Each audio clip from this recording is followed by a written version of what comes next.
Hello guys, ngayon itatry natin gumawa ng DIY airbrush using plastic bottle. Syempre hindi pa gamit. Tapos yung food color.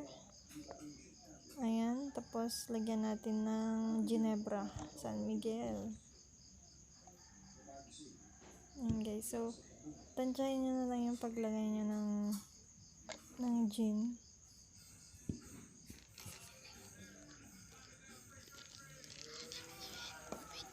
Saka natin takpan.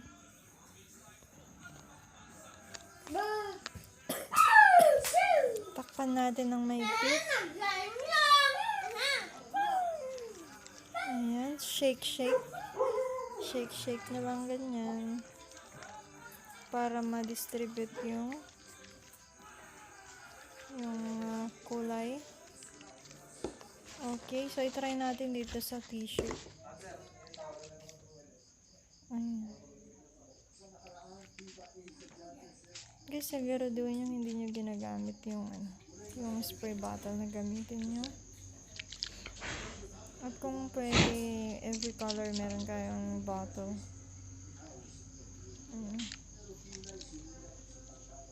So, itatry ko na sa cake mismo. Ayun guys, so nagkukuhan siya sa gitna. Ayun o, may drip siya. Dapat medyo malayo yung paglagay nyo. Medyo malayo bago nyo pindutin, malayo sa cake para ayun, o diba? Pag nilalayo ko, tapos dapat biglain.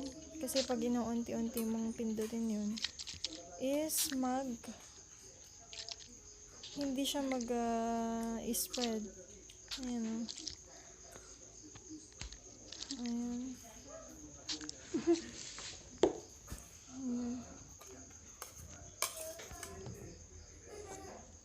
Ay, ang ganda ng effect parang gradient effect.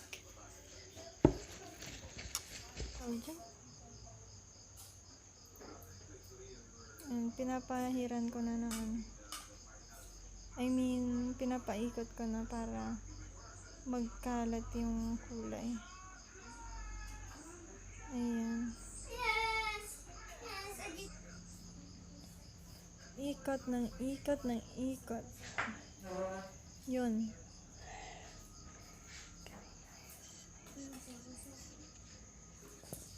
Try kong amuyin.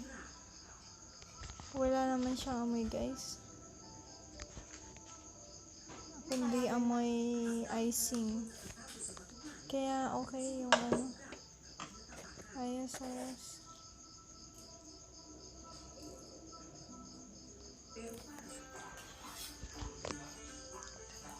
Ayan, so okay ang ating airbrush.